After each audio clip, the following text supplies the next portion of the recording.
about Arabic, right, is that for covering the head, just covering the head, there's like 9 different words. Wow. And one of them is khimar, right? So you have, miqna'a and mighfar, and there's all these bunch of words. And that depends on if it covers the head and if it's up to here, if it's up to here, if it's up to here. Depending on the length, each has its own kind of meaning. And in Old Arabic, the word khimar, which is used in the Quran. Now, you and I know commonly we use the word hijab. Yeah. Hijab is actually not a word for head cover. It's actually a word for barrier. Like a wall could be a hijab. A curtain could be a hijab. Okay, so it just kind of got coined as hijab, but that's not the word in the Quran, nor the Arabs ever used it like that. Okay, so the word is khimar. And the cool thing about it is the word itself includes the meaning of covering the head. Like the head and then some. And it's used before Islam. The men used to have khimar too. One of the names for their turban, if it was extra long and it went down to like almost middle of the belly, the men used to call it khimar too. And then it's so cool. The women had like different fashions or whatever. And one of the things the women before Islam used to do is they used to have this bandana type thing that they would tie in the back with their ponytails, and it would go to the middle of their back. So they wouldn't drape it in front, they throw it behind them. That was also called a khimar. Now the Quran says they should take their khimar and throw it in front of them, before their chests. In other words, the only difference is keep the khimar, but just use it. The head cover is already included in the meaning, just use it to cover the front also, right? And it should be like a certain length. That's the meaning. And somebody argues like, no, but the word khimar, it just means shawl, it doesn't mean like head cover, whatever. It's really cool. Are you familiar with the word khamr? You know what that means? Is that alcohol? Alcohol, Yeah. wine. You know why it's called khamr? No. Because it messes with your head. Khamara blocks your judgment. Khamara literally means to cover. And it's called khamr because it messes with your mind. It creates a block in your mind. It's almost as though your head is covered up with something when you take khamr.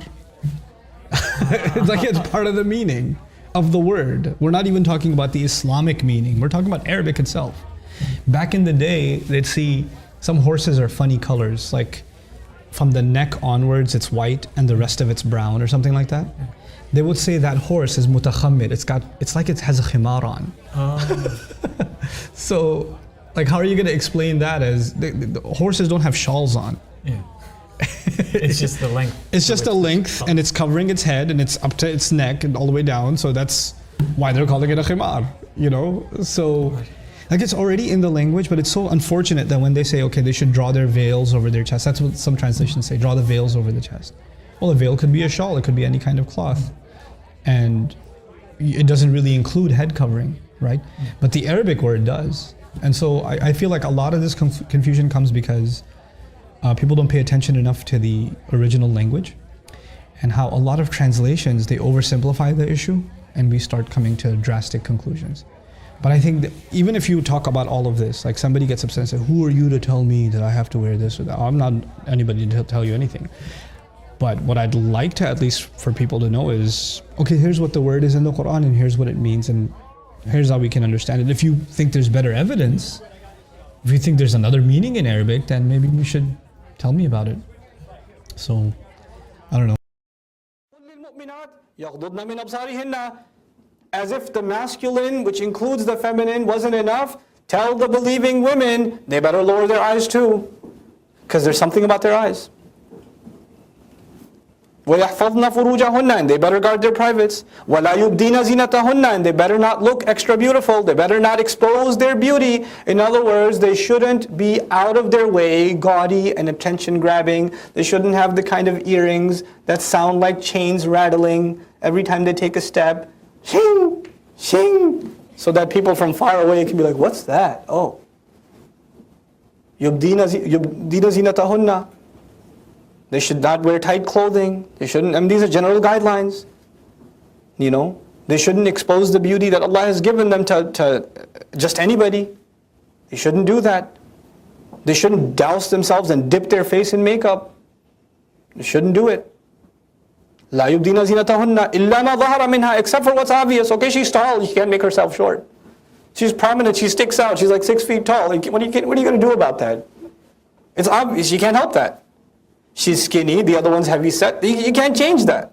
إلا ما ظهر منها, except for what's obvious of it. وَلْيَضْرِبْنَ بِخُمُرِهِنَّ. Now we get to the juicy part. And they should strike upon themselves their shawl. Khumr is khimar. Khimar is the singular. And khimar is similar to the word in Arabic khamr. Khamr, as you might know, is what? Alcohol. Khamr is called alcohol because it overshadows, covers your mind. And it also, some say it creates a barrier between your mind and your tongue. So what you're saying is not actually from your mind. You're mindless in your speech. Khimar is what covers the head of a woman and covers her chest. It veils her beauty. From it we get the word himar. هو يستر رأس المرأة. لسان العرب يقول الخمار للمرأة وهو النصيف ما تغطي به المرأة ورأسها. By means of which the essential feminine parts of the woman's body and her head are covered. And Allah will explain further what parts, so in case it's kind of confusing to you. The head is already implied. The head is already implied by what? By the word khamr. But there's an extension in language that's general. And more of the woman. That's not specific. So Allah made it specific with the word عَلَى جُيُوبِهِنَّ. On the chest cavity. This is the chest cavity. So that the shawl should be thrown over it. The shawl should be thrown over it. You know how in some dupatta type things, you wrap the shawl around and you take the last piece of it and you literally throw it over? That's why liyadribna is used. They should throw it over as an added layer. Then the word daraba also means that it should be well, like daraba yani bishidda, meaning it should be tight, it shouldn't be loose, or it should be like well put together so it doesn't just keep falling off. Like sloppy hijabs, like some people need like hijab counseling. You know, I learned about that now that I have daughters. Some girls are like hijab machines, they know how to put a hijab on like professionally, and then there are girls that I don't know if there's oil on their head or what, but hijab just goes in every direction but the direction it's supposed to go in. The hijab catastrophes walking around, right? Allah says it should be well put together. So we should have how to put a hijab on type workshops. So they can do وَلْيَضْرِبْنَا بِخُمُرِهِنَّ عَلَى جُيُوبِهِنَّ. So they could do that properly. Now عَلَى جُيُوب, what is a jayb? Chest cavity, right here. Right? So when you go to a convention and you see all these girls wearing hijab, okay, you know what? I'll even call it hijab. I just won't call it khimar. That's not what Quran wants. And it's like wrapped around their head really tight. And then they're wearing a t-shirt. Even the neck isn't covered. Even that, what ayah did you get that from? That's some kind of funky fashion statement or something, but that's not Islam. And don't say I'm making progress. Don't say that. Look, there are girls that aren't going to wear it because they're not mature enough, they don't know about the religion enough, they haven't understood it enough, etc., etc., etc. Fine. If you claim something to be from Islam, that's a problem. If you say, look, this is all I can do right now, I'm working on it, I understand. You know what? I understand. You're working on it, your iman will get there one day, your understanding will get there one day, you'll develop. But don't say that your work in progress is Islam. Don't do that. That's not fair to Allah's book. That's not a hijab. And I'm not telling you this so you guys go around conventions and go be the hijab police. Khumurihinna, khumur, ras, khumur. Not for that reason. But for you to know for your family, not other people. You don't have enough problems in your family. I don't have enough problems in my family. Our extended families are wild. They've run amok. These teachings have to go there first. And I told you, this, for the best of generations, how long before they were ready for this? 19 years, 18 years. So if it's not happening in your family right away, relax, man. It's okay. There's other stuff to work on and this will come. This will come. I went to teach a class a long time ago, 12 years ago, 11 years ago, in Las Vegas. Arabic class in Las Vegas. And maybe 25 people took the class. 25 people at a school. And there were maybe 8 girls in the class. There was not a single girl in that community that wore hijab at the time. Not one. I didn't talk about hijab. I didn't talk about the ayat of hijab. The word khumr wasn't even in the Arabic vocabulary list. I just taught Arabic and talked about the Quran. That's it. By the end of it, 7 out of those 10 girls were wearing hijab. Not because of me. Because when Allah says kun, you know, I can say words, I've been saying words all the time. But Allah takes the word from somebody that usually it's like, you know, it's like a stone hitting here and falling down. And then Allah says kun in one of your words and it goes right through and goes inside the heart. Allah does that. You know, muqallib al-qulub. And then that word itself is enough for somebody to change their life. We don't know which one of our words Allah will give power to. We don't know. So something went into these girls, one went into one, she put it on, the other said, why did you do it? She said something to her, it went into her heart, they all started wearing hijab. SubhanAllah. We learned something. If you told these girls, hijab is fard, hijab is fard, hijab is fard, what happened?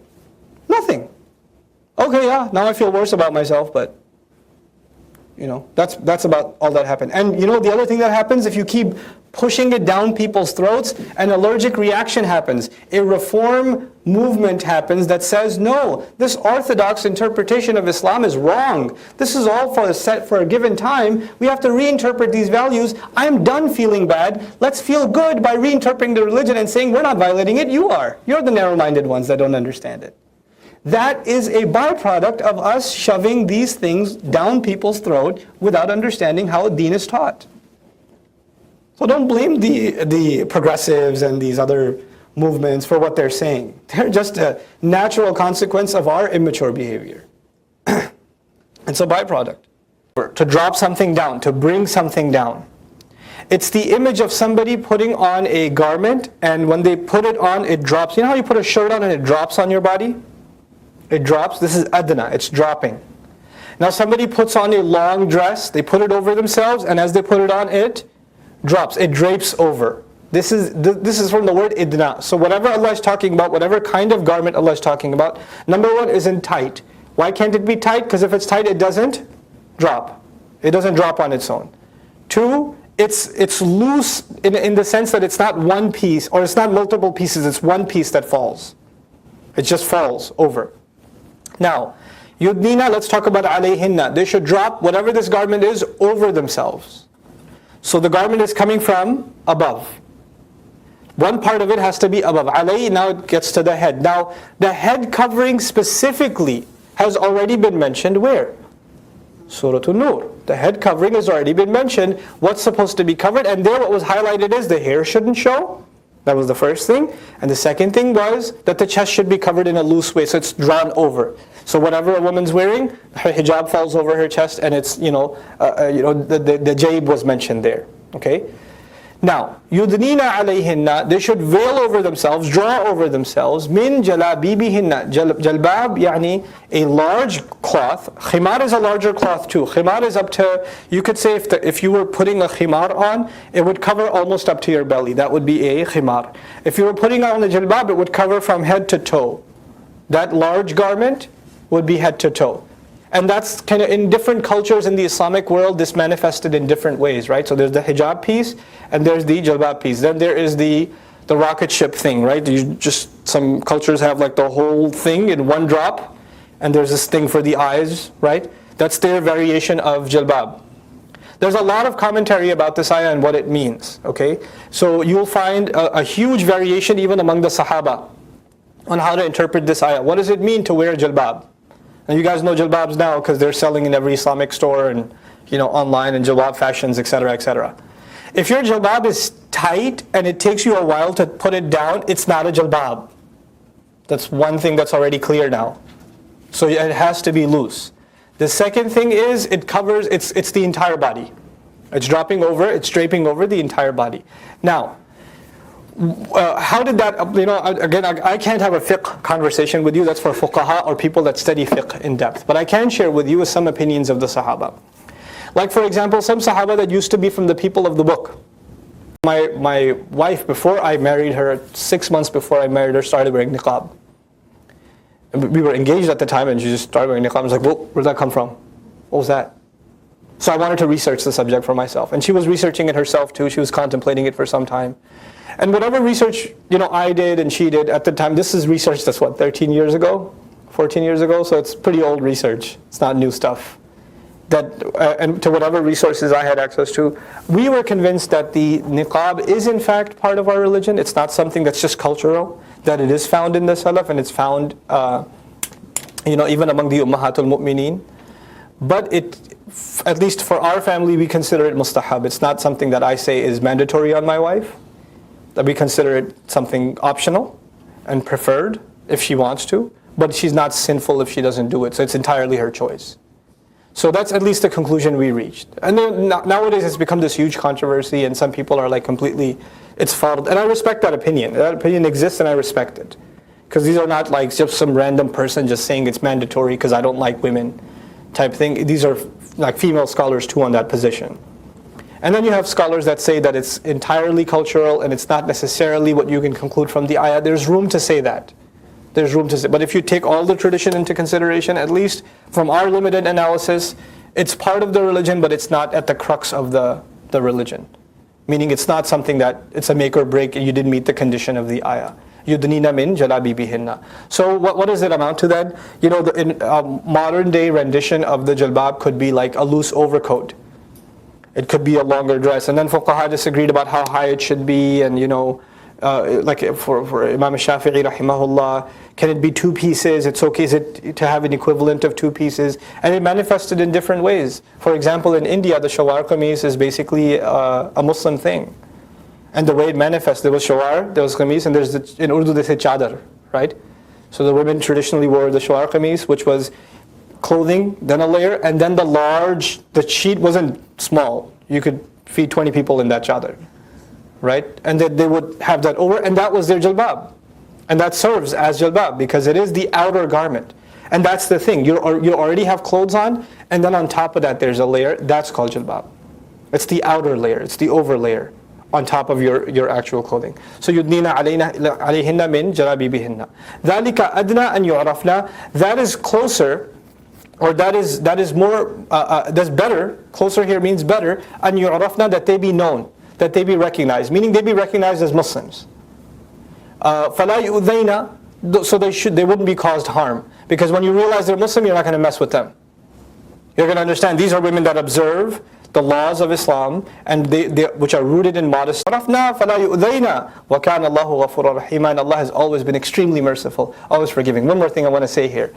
There is a new argument among some families, don't wear hijab, don't wear jalbab, because you'll be a target. People are going to look at you and they're going to say things to you at Walmart. Don't wear it because when you go to campus, people will make fun of you. If the point of hijab and jalbab is to blend in America, if you wear it, then you're going to be a target. It's the opposite. You're not blending in. So you shouldn't wear it because the whole point is that you shouldn't blend in. Now Allah says that you will be caused harm by not wearing it.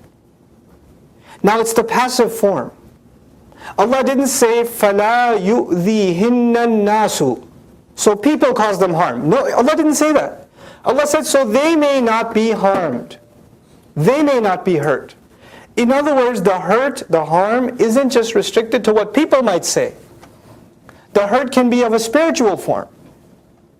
The problem here could be of a greater form. And yu'rafna, urf in Arabic is also recognition and honor. So they can wear this so they may be honored.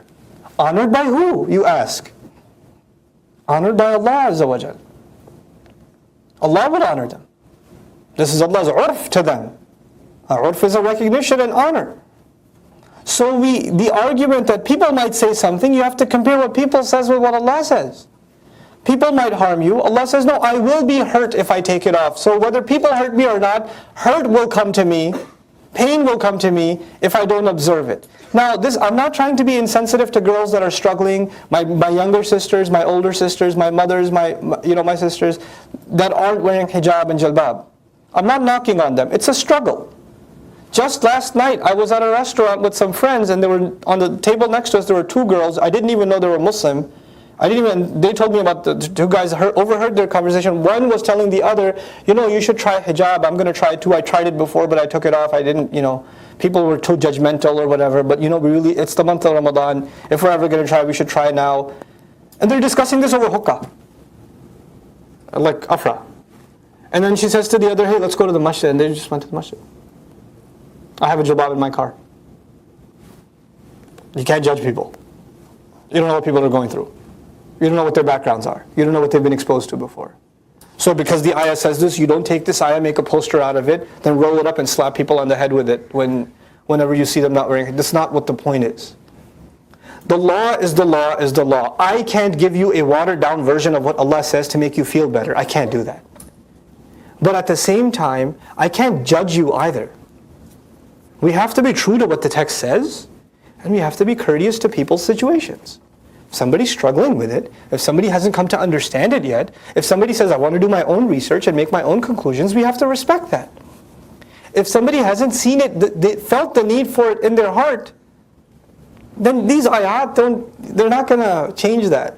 I went to my cousin and I recited the ayah and she still didn't wear hijab. Astaghfirullah. What's wrong with you? Allah revealed this ayah. I told you, right? Allah has been talking about modesty and shame. He's been talking about it since the beginning of Revelation. We are now in the 5th year of Medina. Now we're reading this. 5th year of Medina. You know how many years it's been now? 18 years and hijab came down. For 18 years, Muslim women are taught to guard their shame, but there's no conversation of hijab and there's no conversation of jilbab. These are the sahabiyat. These are the mothers of the believers. These are the best of the Muslims. And then these laws came down. Clothing is one of the great barriers to modesty. However, even if you have the most modest clothing, if you don't have taqwa, then the modest clothing itself is pointless. If you're going to dress like ultra-orthodox and still, have questionable character, the clothing doesn't mean anything. Then our beards and our thobes and our kufis and our hijabs and our jilbabs, they don't mean anything. But we can't say, well, all that matters is character and these ayat are only valid if you have taqwa in the beginning, etc., etc. No, that's like saying salat only counts when you have 100% khushu'. Law doesn't change. Prayer is law. Your quality of prayer is it's a work in progress. Just like that, this clothing code that has been revealed is law. Now our modesty and our character is an ongoing project. Law is in its place, modesty and character are in their places. That's subjective, it's qualitative. Law isn't subjective, law is not qualitative. It's black and white. That's what it is. So, وَكَانَ اللَّهُ غَفُورًا رَحِيمًا, Allah has always been exceedingly forgiving, always merciful.